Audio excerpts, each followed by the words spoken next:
Bapak, Ibu, saudara-saudariku yang terkasih, mari kita menandai diri kita dengan tanda kemenangan Kristus. Dalam nama Bapa dan Putra dan Roh Kudus. Amin.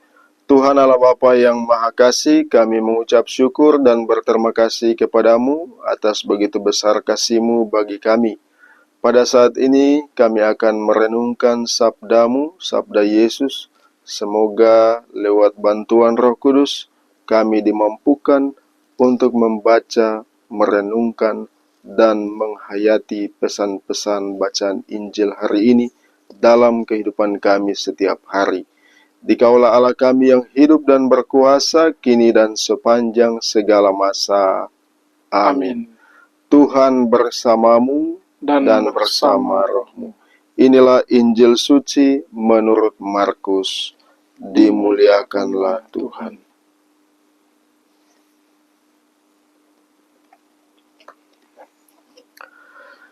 Dari situ Yesus berangkat ke daerah Yudea dan ke daerah seberang sungai Yordan, dan di situ pun orang banyak datang mengerumuni dia, dan seperti biasa ia mengajar mereka pula.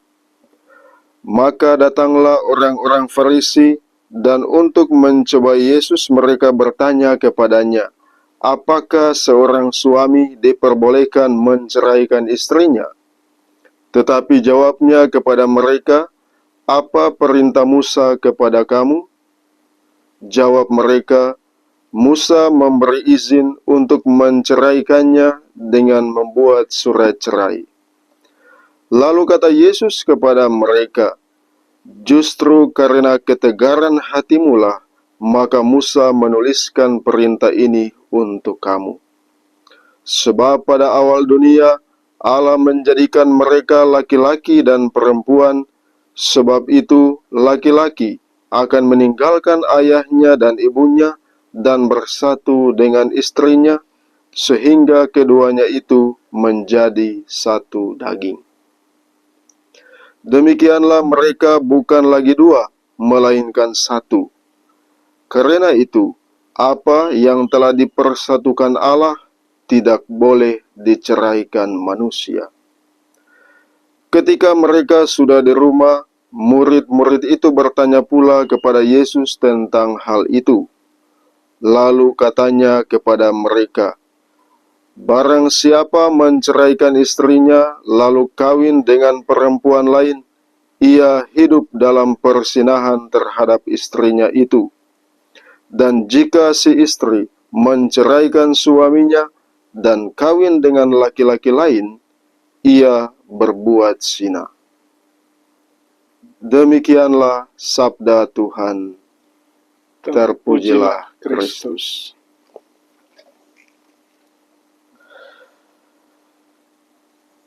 Bapak, Ibu, saudara-saudariku yang terkasih dalam Tuhan kita Yesus Kristus, manusia hidup di dalam ruang dan waktu. Suatu ketika ia akan mengalami masa-masa tua. Suatu ketika fisik dari manusia akan berubah dari muda menjadi tua. Bapak, Ibu, saudara-saudaraku yang terkasih, seringkali kita melihat seseorang dan mencintai seseorang bukan karena hakikat dirinya, keberadaan dirinya, tetapi karena keunggulan-keunggulan fisiknya yang cantik, yang ganteng, yang pintar, yang banyak duit, dan lain sebagainya.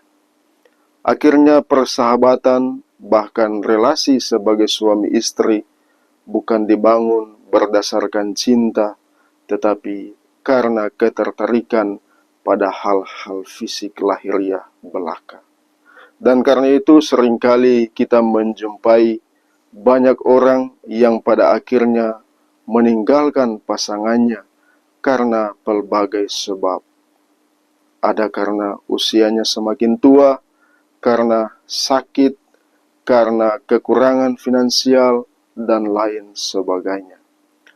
Pada hari ini Tuhan Yesus melalui bacaan Injil mengingatkan kita akan makna relasi suami istri dan makna perkawinan.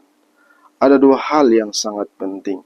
Yang pertama, Tuhan mengajak kita untuk menjaga dan merawat relasi sebagai suami istri dalam sebuah kasih. Yesus mengatakan apa yang telah dipersatukan oleh Allah tidak boleh diceraikan oleh manusia. Dan karena itu, Yesus menghendaki agar relasi sebagai suami istri senantiasa dihayati dalam cinta, ungkapan cinta kepada Allah. Ungkapan cinta kepada Allah dinyatakan melalui cinta satu sama lain sebagai pria dan wanita di dalam keluarga. Demikian juga Yesus mengingatkan bahwa siapapun yang menceraikan pasangannya dan mengambil pasangan lain sebagai pasangannya, ia berbuat zina. Laki-laki meninggalkan istrinya dan mengambil istri yang lain, ia berbuat zina. Demikian juga seorang perempuan meninggalkan suaminya dan kemudian mengambil laki-laki atau suami yang lain, ia sendiri berbuat zina. Mari kita merawat relasi kita dengan Tuhan dan kita ungkapkan itu di dalam kehidupan keluarga secara konkret, yaitu mengasihi pasangan kita apa adanya diri kita, mensyukurinya, dan juga saling menjaga, merawat, dan membangun keharmonisan. Tidak memiliki keturunan bukanlah alasan bagi kita untuk berpisah. Tetapi tujuan dari perkawinan ialah saling membantu, saling mendukung, saling menerima satu sama lain, dan saling menciptakan kebahagiaan dan keharmonisan hidup yang dilandaskan pada cinta kepada Allah. Tuhan memberkati kita sekalian. Amin. Marilah kita berdoa. Tuhan Allah Bapa yang Maha Kasih, kami bersyukur kepadamu atas firman-Mu yang telah menginspirasi dan meneguhkan kami. Semoga kami sebagai suami atau istri saling menjaga, saling merawat, dan membangun keharmonisan serta kebahagiaan sebagai suami istri yang dilandasi oleh cinta kepada Tuhan. Inilah doa kami yang kami persembahkan kepadamu dengan pengantaran Kristus Tuhan kami. Amin. Tuhan bersamamu dan bersama rohmu. Semoga saudara-saudari sekalian selalu dan senantiasa dilindungi, dibimbing dan diberkati oleh berkat Allah yang Maha Kuasa, Bapa dan Putra dan Roh Kudus. Amin.